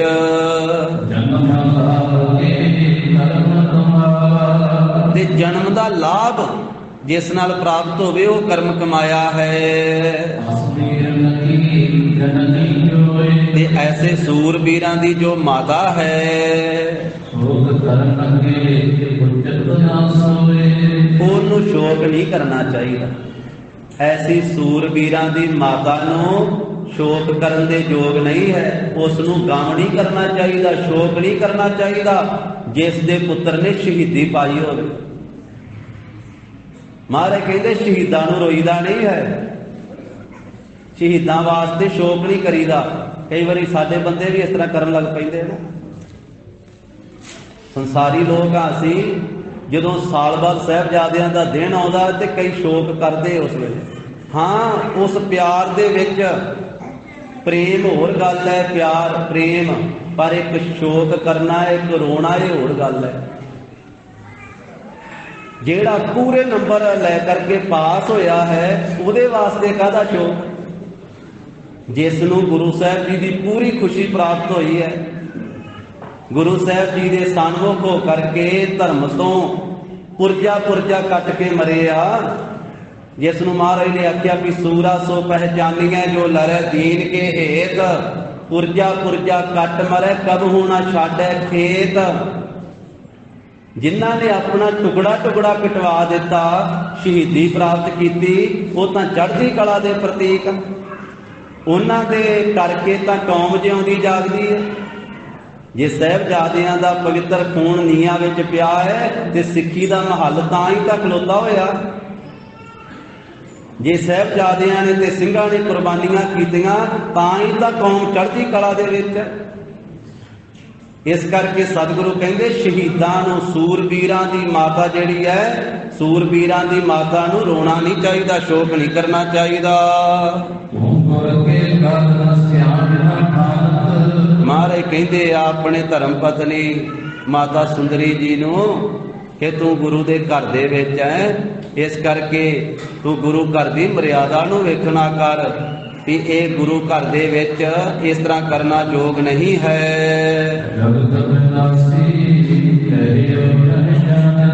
ते फिर महाराज साहब जी, क्योंकि ये कौतक है गुरु साहब जी का, माता जी नूं उपदेश देंदे होए जिन्नी संगत बैठी उन्हां सारिआं नूं समझा रहे कि सूरबीरां नूं शोक नहीं करीदा, उन्हां दे उत्ते ते फखर करीदा है, उन्हां उत्ते ते माण करीदा कि वाह सूरमिओ तुसीं कमाल कर दित्ती, 1.25 लाख नाल एक लड़ करके शहीद होया।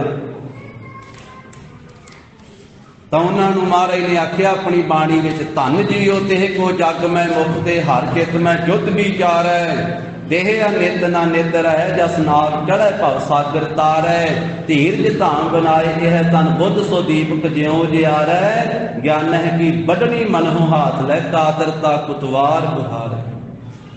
ਤਾਂ सतगुरु गरीब नवाज साहब जी कहते जगत विनाशी क्यों नहीं जानत, ये जगत सारा ही नाश होने वाला है, तुसी क्यों नहीं जानते हो कि संसार नाशवान है। ये अपने धर्म पत्नी माता सुंदर कौर जी के बहाने नाल बाकी सारिਆਂ ਨੂੰ उपदेश दे रहे हैं गुरु साहब, क्योंकि एक जगियासू का बहाना बनता है, फिर उपदेश सारे संसार को मिलता है। प्रथाए साखी महापुरख बोलते सांझी सगल जहान है, एक दे प्रथाए बोलिया ते सारे जहान में उपदेश दे दिता। ते सतगुरु कहते भी ये जिहड़ा जगत है ना, ये तां नित ही हर रोज ही परिणाम भाव नूं प्राप्त हो रहा। परिणाम कहते आ भी ये बदलने वाला है, जिहड़ा सदा एक रस ना रहे, ये संसार ते बदलता जाता, एक एक साह नाल तब्दीली है। साध संगत साडा शरीर घटदा एक एक साह दे नाल, साडी उम्र घटदी एक एक साह नाल, एक एक सेकंड नाल सारा संसार तब्दील हुंदा जा रहा, बदलता जा रहा। इसे करके इहदा नाम संसार है, जिहड़ा एक रस ना रहे, जिहड़ा छिन छिन विच बदली जावे। बचपन तो जवानी, जवानी तो बिरध अवस्था, एक पासे जन्म हो रहा, एक पासे मरण हो रहा, एक पासे खुशी एक पासे गमी, एक पासे दिन चल रहा एक पासे रात पै रही। इस बदलने वाला है, यदा जगत ना ही तां है। जगत कहते जिहड़ा पैदा हो रहा तो नाश हो रहा, जज्जा ते गग्गा, यदा अर्थ किया महापुरखा ने, जिहड़ा जज्जा अक्कर है ये पैदाइश का वाचक है, उत्पत्ति का वाचक है, ते गग्गा जिहड़ा है नाश का, गत नाश होने वाला जगत। तो दुनिया भी इसका नाम है। दुनिया तो भी दो नीहां ते खलोता है, एक जन्म की नींह है ते एक मरण की नींह है। बल्कि जन्म की नींह ते बाद विच रखी है, मरण की पहला रखी है। धन गुरु ग्रंथ साहिब महाराज कहते जिहड़ा भी संसार च आया वा पहला मरना लिखिया गया, जन्म उहदा बाद विच होया। मरण लिखाए मंडल मह आए, और इस मंडल नूं जिथे मात लोक आख्या जाता ना, मात लोक, उथे बाणी च मृत मंडल भी आख्या वा कि मौत का मंडल कला मात लोक ही नहीं गा, ये मरण मंडल भी आ। क्योंकि इत्थे कला जन्म ही नहीं हुंदा, जन्म के मगरों मरण भी हुंदा। मृत मंडल जग साजिया ज्यों बालू घर बार, बिनसत बार न लगाई ज्यों कागज बूंदार। तो इस करके महाराज कहते संसार तो है ही इस तरह का जो निता प्रति बदलता है, परिणाम भाव नूं प्राप्त हुंदा है। जेड़ा बदलने वाला वा वो एक रस किवें रह सकदा, जेड़ा वेंदिया वेंदिया बिनसी जा रहा है, खत्म होई जा रहा है। जो कुछ सो बिनस है, पर आज कै काल, नानक हर गुण गाए ले, छाड़ सगल जंजाल। इस करके भाई जंजालों चो उपर उठ ते वाहिगुरू दे गुण गा लै, पता तो अगले साह का भी नहीं। धन गुरु ग्रंथ साहिब महाराज कहते कई बारी बंदा कहता वा भी हाले नहीं गुण गाउण दा समा, हाले नहीं सिੱਖੀ धारण दा समा, हाले नहीं नाम जपण दा समा। कहते भी हाले तो जवानी है, उन्नी बुढ़े होवांगे तो माला फर लांगे, फिर ला दांगे रब दा लामा नाम जपण वाला। हाले तो जवानी आ। ते सतगुरु गुरु ग्रंथ साहिब पूछते कि बंदिया तेनों पता वा कि तू 100 साल जिउणा, तेनों पता वा भी अगला साल आवेगा। कहते भी ऐतकी विसाखी ते अमृत नहीं छकना, अगली विसाखी ते सोचांगे। कि पता तेनों अगली विसाखी की एक है। जो गुरु साहब तो पूछिए तो महाराज कहते गल चेते रखिया कर, सानू आदमी तां ही कहते हैं एक दम दे उत्ते खलोते हुए, एक दम दे, अगले दम का भी पता नहीं। दम कहते साह नूं, हम आदमी हाँ एक दमी, मोहलत मोहत ना जाना, अद्धी घड़ी की मोहलत का पता नहीं। कोई वट्टा है ना, पत्थर का वट्टा, ओदी भी कोई ना कोई मोहलत है। सदियां बीत जांदियां वट्टे पै रहिंदे हन, पर आ जिहड़ा शरीर आ इहदे कोई मोहलत नहीं। एक भांडे की भी कोई मोहलत हुंदी। भांडे देखो साडे घरां विच पए आ, कईयां लोगों ने सांभ के रखे, कहते साडे परदादा जी दे वेले दे भांडे आ। कोई कहता मेरे दादा जी दे वेले दे भांडे, कोई कहता मेरे माता पिता जी वरतदे हुंदे सी ओह बरतनवा है। पर सतगुरु कहते वो भांडिया की तो कोई मोहलत है। आ ते कच्चा भांडा कहाँ बिसासा इस भांडे का, इतना कला के ठनका, इतना कच्चा इन्ना वा कि इन्हें पता नहीं किहड़े वेले भज जाना, पता नहीं किहड़े वेले टुट जाना, अगले साह का भी नहीं पता। ते गुरु रामदास साहब महाराज ने तकीद की आ, कहते भाई वाहिगुरू नूं जपदियां ढिल एक छिन नहीं करनी चाहिए, अगला साह पता नहीं आना कि नहीं आना। ऐसे साह विच ही कह गज के सतनाम श्री वाहिगुरू, सतनाम श्री वाहिगुरू। हर जपदियां खिन ढिल ना की जाई मेरी जिंदड़ीए, मत के जापै साहु आवे के ना आवे राम। भगत कबीर साहब जी ने भी आख्या, अमृत बाणी च बेअंत वारी सतगुरु जी ने समझाया। भगत जी कहते कबीर काल करंता अवह काल, जे कहना ना कल नूं करांगा धर्म का काम, कल नूं करांगा सिमरन भजन सेवा, कहते नहीं अज कर ला। कबीर काल करंता अवह कार, अब करता सोए ताल, जे कहना हुणे क करना, कहते नहीं हुणे क नहीं, ऐसे वेले कर। अब करता सोए ताल। भगत जी इन्नी छेती क्यों कराउंदे हो? कहते तां कराउंदे आ, बाद दा की पता काल ना आ जाए तेरे सिर ते। कबीर काल करंता अवह कर, अब करता सोए ताल, पाशे कछु ना होएगा जो सिर पर आवे काल। जो सिर ते काल आ गया फिर किवें करेगा? तां कलगीधर पातशाह महाराज कहंदे ये संसार ते इस तरह दा वा, ये निता प्रति बदल जा रहा वा, जेड़ा वेखदिया ही नाश हो जाता वा, इन्ने स्थित किवें रहना है संसार ने। पहला जन्म हुंदा है, फिर बालक अवस्था हुंदी है, छोटा जिहा बच्चा हुंदा है। इस तरह बदलता है संसार, फिर दिन प्रति दिन शरीर दे विच तब्दीली आउंदी है।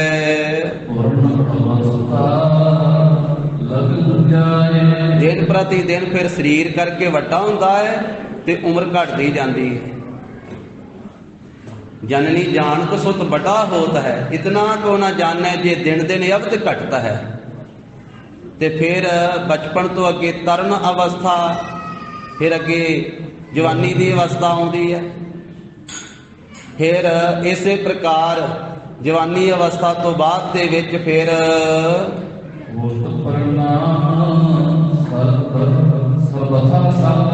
ਤਾਂ ਸਤਿਗੁਰੂ ਕਹਿੰਦੇ ਸਾਰੇ ਸਮਿਆਂ ਵਿੱਚ ਹੀ ਇਸ ਤਰ੍ਹਾਂ ਬਦਲਦਾ ਹੈ। ਜਵਾਨੀ ਤੋਂ ਬਾਅਦ ਬਿਰਧ ਅਵਸਥਾ ਆ ਜਾਂਦੀ ਹੈ। ਇਸ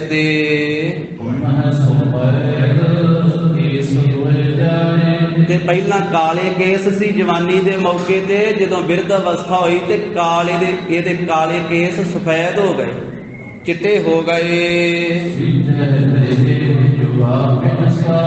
ਜਵਾਨੀ ਨਾਸ ਹੋ ਗਈ, ਦੇਹ ਕਮਜ਼ੋਰ ਹੋ ਗਈ, ਛਿੱਜ ਗਈ ਤੇ ਕਾਲੇ ਕੇਸਾਂ ਤੋਂ ਬਾਅਦ ਹੁਣ ਚਿੱਟੇ ਕੇਸ ਆ ਗਏ। ਇਹ ਚਿੱਟੇ ਕੇਸ ਜਿਹੜੇ ਆਏ ਆ, ਇਹਨਾਂ ਨੇ ਜਾਣਕਾਰੀ ਦਿੱਤੀ ਆ ਵੀ ਹੁਣ ਬੰਦਿਆ ਕਿ ਮੌਤ ਆਏ ਤੋਂ। ਤੇ ਸਤਿਗੁਰੂ ਜੀ ਨੇ ਮੌਤ ਨੂੰ ਬਹੁਤ ਚੇਤੇ ਕਰਾਇਆ। ਧੰਨ ਗੁਰੂ ਨਾਨਕ ਸਾਹਿਬ ਮਹਾਰਾਜ ਨੇ ਆਖਿਆ, ਕਹਿਣ ਲੱਗੇ ਭਾਈ ਮਰਦਾਨਿਆ, ਲੋਕਾਂ ਨੂੰ ਚਾਰ ਹੀ ਗੱਲਾਂ ਚੇਤੇ ਰਹਿ ਗਈਆਂ। ਮਹਾਰਾਜ ਕਿਹੜੀ ਕਿਹੜੀ? ਕਹਿੰਦੇ ਇੱਕ ਤੇ ਖਾਣਾ ਨਹੀਂ ਭੁੱਲਦਾ, ਖਾਣਾ ਨਹੀਂ ਭੁੱਲਦਾ। ਇੱਕ ਦਿਨ ਵਿੱਚ ਪਤਾ ਨਹੀਂ ਕਿੰਨੀ ਕੁ ਵਾਰੀ ਸੰਸਾਰ ਦੇ ਲੋਕ ਪ੍ਰਸ਼ਾਦਾ ਛਕਦੇ, ਸਰੀਰ ਦੀ ਲੋੜ ਵੀ ਆਇਆ, ਪਰ ਖਾਣਾ ਤੇ ਭੁੱਲਦਾ ਹੀ ਨਹੀਂ ਨਾ। ਪੀਣਾ ਨਹੀਂ ਭੁੱਲਦਾ, ਹੱਸਣਾ ਨਹੀਂ ਭੁੱਲਦਾ, ਸੌਣਾ ਨਹੀਂ ਭੁੱਲਦਾ। ਮਰਦਾਨਿਆਂ ਇੱਕ ਗੱਲ ਭੁੱਲ ਗਈ ਸੰਸਾਰ ਨੂੰ। ਮਹਾਰਾਜ ਕਿਹੜੀ ਭੁੱਲ ਗਈ? ਕਹਿੰਦੇ ਮਰਨਾ ਭੁੱਲ ਗਿਆ। ਮਲਾਰ ਰਾਗ ਦਾ ਪਹਿਲਾ ਸ਼ਬਦ ਹੈ ਗੁਰੂ ਕੀ ਸੰਗਤ ਜੀ, ਪਹਿਲੇ ਪਾਤਸ਼ਾਹ ਦਾ, ਤੇ ਆਰੰਭਕ ਪੰਕਤੀਆਂ ਵਾਂ ਖਾਣਾ ਪੀਣਾ ਹੱਸਣਾ ਸੌਣਾ ਵਿਸਰ ਗਿਆ ਹੈ ਮਰਨਾ। ਫਿਰ ਕੱਲਾ ਮਰਨਾ ਹੀ ਨਹੀਂ ਵਿਸਰਿਆ, ਮਾਰੇ ਕਹਿੰਦੇ ਜਿੰਨੇ ਮਰਨਾ ਬਣਾਇਆ ਉਹ ਖਸਮ ਵੀ ਵਿਸਰ ਗਿਆ। ਖਸਮ ਵਿਸਾਰ ਖੁਆਰੀ ਕੀਨੀ ਧ੍ਰਿਗ ਜੀਵਨ ਨਹੀਂ ਰਹਿਣਾ। ਤੇ ਫਿਰ ਮਹਾਰਾਜ ਨੇ ਆਖਿਆ ਪ੍ਰਾਣੀ ਇੱਕੋ ਨਾਮ ਧਿਆਵੋ, ਪ੍ਰਾਣਾ ਧਾਰਿਓ ਇੱਕ ਵਾਹਿਗੁਰੂ ਦੇ ਨਾਮ ਨੂੰ ਚੇਤੇ ਕਰੋ। ਆਪਣੀ ਪੱਤ ਸੇਤੀ ਘਰ ਜਾਵੋ, ਫਿਰ ਆਪਣੀ ਇੱਜ਼ਤ ਦੇ ਨਾਲ ਆਪਣੇ ਘਰ ਨੂੰ ਜਾਓਗੇ। ਤਾਂ ਕਲਗੀਧਰ ਪਾਤਸ਼ਾਹ ਜੀ ਨੇ ਆਪਣੇ ਮਹਿਲਾਂ ਨੂੰ ਇਹ ਸਮਝਾਇਆ ਕਿ ਇਹ ਸਰੀਰ ਤਾਂ ਨਾਸਵਾਨ ਹੈ, ਸੰਸਾਰ ਸਾਰਾ ਨਾਸਵਾਨ ਹੈ, ਪਰ ਤੁਸੀਂ ਆਪਣੇ ਪੁੱਤਰਾਂ ਦੇ ਉੱਤੇ ਫਖਰ ਕਰੋ। ਤੇ ਆ ਜਿੰਨੇ ਬੈਠੇ ਹੋਏ ਆ, ਮਹਾਰਾਜ ਕਹਿਣ ਲੱਗੇ ਵੀ ਤਾਂ ਸਾਰੇ ਆਪਣੇ ਪੁੱਤਰ ਹੀ ਆ ਨਾ। ਫਿਰ ਉੱਥੇ ਆਖਿਆ ਸੀ ਇਹਨ ਪੁੱਤਰਨ ਕੇ ਸੀਸ ਪਰ ਵਾਰ ਦੀਏ ਸੁਤ ਚਾਰ, ਚਾਰ ਮੂਏ ਤੋਂ ਕਿਆ ਹੁਆ ਜੀਵਤ ਲੱਖ ਹਜ਼ਾਰ। ਇਹਨਾਂ ਆਪਣੇ ਪੁੱਤਰਾਂ ਤੋਂ, ਇਹ ਸਾਰੇ ਸਿੰਘ ਇਹ ਧੀਆਂ ਪੁੱਤਰ ਇਹ ਆਪਣੇ ਹੀ ਪੁੱਤਰ ਹਨ, ਇਹਨਾਂ ਤੋਂ ਮੈਂ ਆਪਣੇ ਚਾਰ ਕੁਰਬਾਨ ਕਰ ਦਿੱਤੇ ਆ। ਤੇ ਚਾਰ ਸ਼ਹੀਦ ਹੋ ਗਿਆ ਤਾਂ ਕੀ ਹੋਇਆ? ਲੱਖਾਂ ਹਜ਼ਾਰਾਂ ਸਿੰਘ ਇਹ ਮੇਰੇ ਹੀ ਤਾਂ ਅਜੀਤ ਸਿੰਘ ਆ, ਇਹ ਮੇਰੇ ਹੀ ਜੁਝਾਰ ਸਿੰਘ ਆ, ਇਹ ਮੇਰੇ ਹੀ ਜੋਰਾਵਰ ਸਿੰਘ ਤੇ ਫਤਿਹ ਸਿੰਘ ਵਾ। ਇਹ ਫਿਰ ਸਾਧ ਸੰਗਤ ਜੀ ਮਾਤਾ ਸੁੰਦਰ ਕੌਰ ਜੀ ਤੇ ਮਾਤਾ ਸਾਹਿਬ ਕੌਰ ਜੀ ਨੂੰ ਐਸਾ ਉਪਦੇਸ਼ ਸਾਬੋ ਕੀ ਤਲਵੰਡੀ ਤਖਤ ਸ੍ਰੀ ਦਮਦਮਾ ਸਾਹਿਬ ਵਾਲੇ ਸਥਾਨ ਤੇ ਮਹਾਰਾਜ ਨੇ ਬਖਸ਼ਿਆ। ਬਾਕੀ ਰਹਿੰਦਾ ਪ੍ਰਸੰਗ ਕੱਲ ਦੇ ਦੀਵਾਨ ਦੇ ਵਿੱਚ ਸਾਧ ਸੰਗਤ ਜੀ ਵਿਚਾਰਾਂਗੇ। ਗੁਰੂ ਜੀ ਦੇ ਪਾਵਨ ਇਤਿਹਾਸ ਦੀ ਵਿਚਾਰ ਸਾਂਝੀ ਕਰਦਿਆਂ ਹੋਈਆਂ ਭੁੱਲਾਂ ਚੁੱਕਾਂ ਦੀ ਸਤਿਗੁਰੂ ਜੀ ਗੁਰ ਸੰਗਤ ਜੀ ਖਿਮਾ ਦੇਣ। ਆਪ ਜੀ ਦੀ ਸੇਵਾ ਵਿੱਚ ਅਦਬ ਸਹਿਤ ਸਤਿਕਾਰਯੋਗ ਮੈਨੇਜਰ ਸਾਹਿਬ ਸਰਦਾਰ ਗੁਰਪ੍ਰੀਤ ਸਿੰਘ ਜੀ, ਉਹਨਾਂ ਵੱਲੋਂ ਬੇਨਤੀ ਹੈ ਕਿ ਜਿੱਥੇ ਹਰ ਸੰਗਰਾਂਦ ਤੇ ਅੰਮ੍ਰਿਤ ਵੇਲੇ ਦੇ ਤੇ ਸ਼ਾਮ ਦੇ ਰੂਟੀਨ ਦੇ ਨਾਲ ਗੁਰਦੁਆਰਾ ਸ੍ਰੀ ਬੇਰ ਸਾਹਿਬ ਜੀ ਵਿਖੇ ਦੀਵਾਨ ਸਜਦੇ ਹਨ, ਉੱਥੇ ਹਰ ਸੰਗਰਾਂਦ ਤੇ ਗੁਰਦੁਆਰਾ ਸ੍ਰੀ ਹੱਟ ਸਾਹਿਬ ਵੀ ਦੀਵਾਨ ਸਜਿਆ ਕਰਨਗੇ। ਔਰ ਐਤਕੀ ਜੋ ਚੇਤ ਮਹੀਨੇ ਦੀ ਸੰਗਰਾਂਦ ਦਾ ਦਿਹਾੜਾ ਆ ਰਿਹਾ ਹੈ, ਇਹ ਸੋਦਾ ਰਹਿਰਾ ਸਾਹਿਬ ਜੀ ਦੇ ਪਾਠ ਤੋਂ ਉਪਰੰਤ 2 ਘੰਟੇ ਦਾ ਦੀਵਾਨ ਗੁਰਦੁਆਰਾ ਸ੍ਰੀ ਹੱਟ ਸਾਹਿਬ ਜੀ ਵਿਖੇ ਸਜੇਗਾ। ਸੋਦਾ ਰਹਿਰਾ ਸਾਹਿਬ ਜੀ ਦੇ ਪਾਠ ਦੀ ਸਮਾਪਤੀ ਤੋਂ ਉਪਰੰਤ 2 ਘੰਟੇ ਦਾ ਸਮਾਗਮ ਹੋਵੇਗਾ ਗੁਰਦੁਆਰਾ ਸ੍ਰੀ ਹੱਟ ਸਾਹਿਬ ਜੀ ਵਿਖੇ। ਕਥਾ ਕੀਰਤਨ ਦਾ ਪ੍ਰਵਾਹ ਚੱਲੇਗਾ। ਗੁਰੂ ਕੀਆਂ ਸੰਗਤਾਂ ਨੇ ਪਰਿਵਾਰਾਂ ਸਮੇਤ ਹਾਜ਼ਰੀਆਂ ਭਰ ਕੇ ਗੁਰੂ ਘਰ ਦੀਆਂ ਖੁਸ਼ੀਆਂ ਪ੍ਰਾਪਤ ਕਰਨੀਆਂ ਜੀ। हे गोविंद हे गोपाल हे दयाल लाल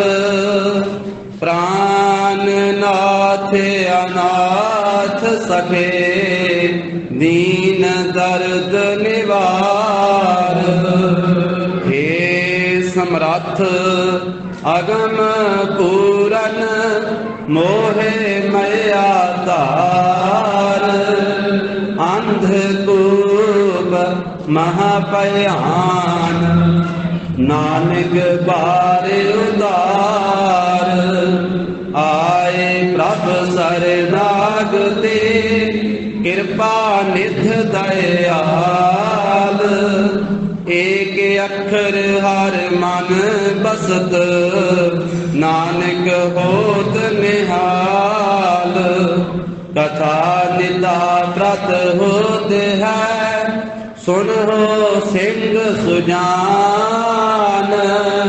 नानक गुर गोबिंद सिंह जी सदा करे कल्याण। नानक गुर गोबिंद सिंह जी सदा करे कल्याण। वाहिगुरु जी का खालसा वाहिगुरु जी की फतेह। सत श्री अकाल। वाहिगुरु जी का खालसा वाहिगुरु जी की फतेह।